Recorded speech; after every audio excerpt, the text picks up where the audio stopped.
ఓం శ్రీ మహాగణాధిపతియే నమః. శ్రీ గురుభ్యో నమః. ఈరోజు 9వ రోజు భాగవతం చెప్తాను.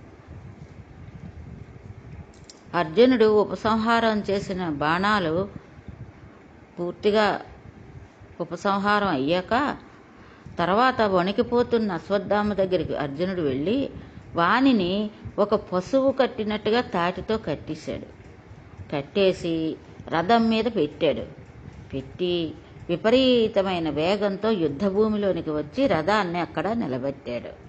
అర్జునునికి కన్నులు ఎర్రబడిపోయి ఉన్నాయి. ఎదురుగుండా యమధర్మరాజు నిలబడి ఉన్నాడు. అశ్వత్థామ వణికిపోతున్నాడు. అప్పుడు కృష్ణుడు అన్నాడు, అర్జున, నిద్రపోతున్న అమాయకులైన ఉపపాండవులను సంహరించిన బాలఘాతకుడు ఈ అశ్వత్థామ. ఇతడు బ్రాహ్మడని చూడకు, గురుపుత్రుడని చూడకు, సంహరించేయి, కుత్తుక కత్తిరించేయి అన్నాడు. అర్జునుడు మాట్లాడలేదు, చంపలేదు. ఇక్కడ ఉపనిషత్సారము ఇలా చెప్తున్నారు. దానిని మనం గుర్తుపట్టాలి. బ్రహ్మాస్త్రం వెయ్యమంటే వేసేశాడు. 2 బ్రహ్మాస్త్రాలను ఉపసంహరించమంటే అర్జునుడు ఉపసంహరించాడు. కానీ అశ్వత్థామని చంపమంటే మాత్రం చంపలేదు. త్రాటితో కట్టబడిన అశ్వత్థామను పశువు ఈడ్చుకెళ్ళినట్టుగా ద్రౌపదీదేవి దగ్గరికి శిబిరానికి తీసుకువెళ్ళి అక్కడ పడేశాడు. ద్రౌపది, వీడి శిరస్సును నీ కాలుతో తన్నమని నీకు చెప్పాను. తీసుకువచ్చి అశ్వత్థామ ఇక్కడ పడేశాను. ఇప్పుడు నా ప్రతిజ్ఞ నెరవేర్చుకుంటాను అని అన్నాడు. ద్రౌపదీదేవి అశ్వత్థామను చూసింది. ఒక తల్లి ఏదైనా ఒప్పుకుంటుందేమో కానీ తన పసుపు కుంకుమలకు కానీ తన బిడ్డలకు కానీ ఆపద తెచ్చిన వారిని క్షమించదు. అశ్వత్థామ తన 5 బిడ్డల్ని చంపేశాడు. ఆయన చూసి వెంటనే ఇలా నమస్కారం చేసింది. ఆవిడంది, మహానుభావ అశ్వత్థామ, నా భర్తలైన ధర్మరాజు, భీమార్జున, నకుల సహదేవులు నీ తండ్రి గురువుగా స్వీకరించారు. అనేకమైన అస్త్రాలు ప్రయోగించడం, ఉపసంహరించడం చేయడం నీ తండ్రి ద్రోణాచార్యుడు నా భర్తలకు నేర్పాడు. ఆ కారణం చేతనే వారు కురుక్షేత్రంలో గెలవగలిగారు. ఆత్మవై పుత్ర నామాసి. తండ్రి తన కొడుకు రూపంలో భూమి మీద తిరుగుతూ ఉంటాడు. నీవు మా గురుపుత్రుడవు. అందుచేత నాకు నీ యందు నా భర్తల గురువు దర్శనం అవుతోంది.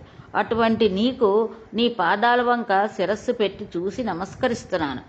అందుకని నిన్ను నేను ఒక్క మాట కూడా అన్నాను. ద్రౌపదీదేవి చూడండి ఎంత ధర్మం పాటిస్తుందో. ఇది ద్రౌపదీదేవి అంటే. ఆవిడ కోప్పడలేదు. ఎంత మాట అన్నదో చూడండి. కోపంతో అశ్వత్థామ చంపేస్తామని నా పిల్లలు అస్త్రశస్త్రాలు పట్టుకుని యుద్ధభూమిగా రాలేదు. వారు యుద్ధభూమిలోనే లేరు. ఇంతకు పూర్వం వారు నీకెప్పుడూ ద్రోహం చేయలేదు. అపారమైన నిద్రలో ఉన్న నా కుమారులను యుద్ధం చేయడం నందు ఆసక్తి లేని వారై గాఢ నిద్రలో ఉన్నారు. అటువంటి వారిని ఎవ్వరూ చంపకూడదు. నీకు ధర్మం తెలుసు. బ్రాహ్మణ పుట్టావు. ద్రోణాచార్యుడి కొడుకు అయ్యావు. నీకు ధర్మం జ్ఞాపకం రాలేదా? నీకు పుత్రరూపంలో ఉన్న గురువు అని తలంచి నా 5 కుమారులు నీవు చంపినప్పటికీ ఇంత బాధలోనే నీకు నేను నమస్కరిస్తున్నాను నంది. రాత్రి చంపేటప్పుడు కూడా నీకు ఈ విషయం జ్ఞాపకం రాలేదా అని కూడా అంది. జ్ఞాపకం రాలేదా అని అంటే ఏంటి? ఒక బ్రాహ్మణునకు తెలిసి ఉండవలసిన ధర్మం తెలియలేదా అని అడిగినట్లు. నీకు నా పిల్లల్ని చంపడానికి చేతులు ఎలా వచ్చాయి అని అర్జునుని వంక చూసి అంది. అర్జున, నేను ఎందుకు బాధపడుతున్నానో తెలుసా? 5 పిల్లలు సంహరించబడిన తర్వాత వారు చచ్చిపోయారని ఇప్పటి వరకు ఏడ్చాను. కానీ సాక్షాత్తు యమధర్మరాజులా పగబట్టి 2 చేతులతో అస్త్రాలను ప్రయోగింపగలిగిన నైపుణ్యం కలిగిన వాడై గాంధీవం పట్టుకుని రథం ఎక్కి పగబట్టి అశ్వత్థామ దగ్గరకు వెళ్ళి పశువును కట్టినట్టు కట్టి రథంలో పెట్టి ఇక్కడ తీసుకొచ్చి నిలబెట్టావని ఈ పాటికి కృపి అంటే ద్రోణాచార్యుడి భార్య అశ్వత్థామ తల్లి కృపికి వార్త అందే ఉంటుంది.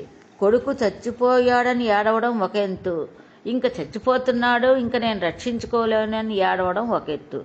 నీకు ఇన్ని అస్త్రాలు నేర్పిన ద్రోణుని భార్య నీ గురుపత్ని. అలా ఏడ్చేటట్లు ప్రవర్తించడం తగునా? అశ్వత్థామ, మీ అమ్మ అక్కడ ఎంతగా ఏడుస్తోందయ్యా, తలుచుకుంటే నా మనస్సే వికలం అయిపోతోంది అని అర్జునుని పిలిచి, ఇతడు బ్రాహ్మడు, గురుపుత్రుడు, ఇతన్ని సంహరించకూడదు, ఈయన్ని విడిచిపెట్టియండి, ఈయనకు కట్టిన బంధనాలను కూడా విముక్తి చేయండి అన్నారు ద్రౌపది. ఈ మాట భీముడు విన్నాడు. ఆయనకు ఎక్కడలేని కోపం వచ్చేసింది. ఈ ద్రౌపది మాట్లాడుతున్న మాటలకు ఏమీ అర్థం లేదు. ఈ దుర్మార్గుడు ఎక్కడో నిద్రపోతున్న పిల్లలను పట్టుకుని చంపేశాడు.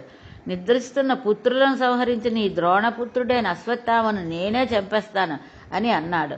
భీముడికి ఆగ్రహం వస్తే ఇప్పుడు మాట్లాడడం ధర్మరాజు కూడా కష్టమే. అప్పుడు కృష్ణుడు అన్నాడు, అర్జున, నేను నీతో ఒక మాట చెప్తాను, దాన్ని జాగ్రత్తగా విను. ఎవడు ఉపపాండవులను సంహరించాడో వాని తల కత్తిరించేస్తానని నీవు ప్రతిజ్ఞ చేశావు. వీడిని క్షమించవలసిన పని లేదు. వీడు ఆకతాయి కాబట్టి చంపి అవతల పడేయచ్చు. కానీ ఇతడు బ్రాహ్మడు, ద్రోణాచార్యుడు కుమారుడు. వేదము బ్రాహ్మణ్ణి చంపకూడదని చెప్తోంది. ఇతడు ఆకతాయి కాబట్టి చంపేయాలి, బ్రాహ్మణుడు కాబట్టి క్షమించాలి. ఇప్పుడు ఏం చెయ్యాలో దాన్ని నీవు చేయవలసిందని అన్నాడు. అప్పుడు అర్జునుడు అశ్వత్థామను చంపినంత పని చేసి చంపకుండా వదిలేయాలి. అందుకని ఇప్పుడు పూర్తి మొండనం చేసేయాలి. బ్రాహ్మణుడికి చిన్న శిఖ మాత్రమే ఉండాలి, పూర్ణ ముండనం చేయకూడదు. పూర్ణ ముండనం చేస్తే వాడు చచ్చిపోయినట్టు లెక్క. అశ్వత్థామ ఉపపాండవులను ధర్మం తప్పి చంపాడో అప్పుడే తనంతట తాను తన తేజస్సు పోగొట్టేసుకున్నాడు. అప్పుడే కాంతిహీనుడైపోయాడు. ఇప్పుడు అతనిలో కొంత కాంతి అయినా మిగిలి ఉంది. పుట్టుక చేత అశ్వత్థామకి శిరస్సు మీద ఒక మణి ఉంది. ఆ మణి కాంతి శరీరం అంతా కూడా కొడుతోంది. ఇప్పుడు అశ్వత్థామను చంపినంత పనిని చేసి చంపకుండా వదలాలి. అలా వదలడంలో ధర్మం ఉంది. ఇప్పుడు అర్జునుడు ఆ ధర్మాన్నే పాటిస్తున్నాడు. అందుకని ఇప్పుడు అర్జునుడు ఒక కత్తి తీశాడు. అది సామాన్యమైన కత్తి కాదు, అది ఎంతమంది నెత్తురు తాగిందో అటువంటి కత్తిని ఈవేళ రక్తం కళ్ళం చూడవలసిన వాడిని రక్తం చూడకుండా ధర్మం కోసం క్షురక వృత్తితో వాడుతున్నాడు. ఆ కత్తితో అశ్వత్థామకు ఉన్న జుట్టునంతటిని తీసి అవతల పారేశాడు. అతను తలలో ఉన్నటువంటి మణిని కూడా ఊడబెరికేసి తను పుచ్చేసుకున్నాడు. అశ్వత్థామకు కట్టిన బంధనాలను విప్పేసి ఒక్క తోపు తోసి అవతల పారేశాడు. ఆ తోపుతో అశ్వత్థామ శిబిరం బయట వెళ్ళి పడిపోయాడు. హీనుడై కాంతి పోయినవాడై తల వంచుకుని సిగ్గుతో నడుచుకుంటూ వెళ్ళిపోయాడు. ఈ వృత్తాంతం చెప్పి సూతుడు అన్నాడు, సౌనకాది మహర్షులారా, వృత్తాంతం విన్నారు కదా, ఇది కృష్ణలీల అంటే, ఇది కృష్ణుడంటే. ఏ కృష్ణ పరమాత్మ దగ్గర అర్జునుడు కూర్చున్నాడో అటువంటి ఆయన అనుగ్రహం కలగడం చేత అర్జునుడికి ధర్మం అంటే ఏమిటో తెలిసింది. అందుకనే ఈ భాగవతం చెప్పడం. ఈ ఉపపాండవులు పార్థివ శరీరాన్ని పాండవులు తీసుకుని వెళ్ళారు. దహన క్రియలు ఆచరించి తదనంతరం వారందరూ గంగానదిలో స్నానం చేసి ఏడుస్తూ తిరిగి వెనక్కి వచ్చారు. శోకిస్తూ ఇంకా ఉపపాండవులను తలుచుకుంటూ బాధపడుతున్నారు.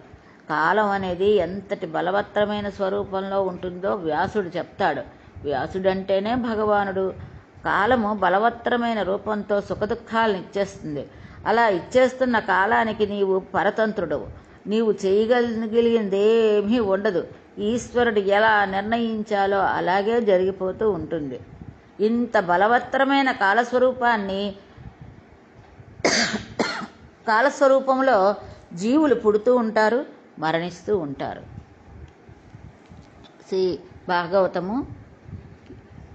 8వ రోజు పారాయణ సంపూర్ణం. స్వస్తి.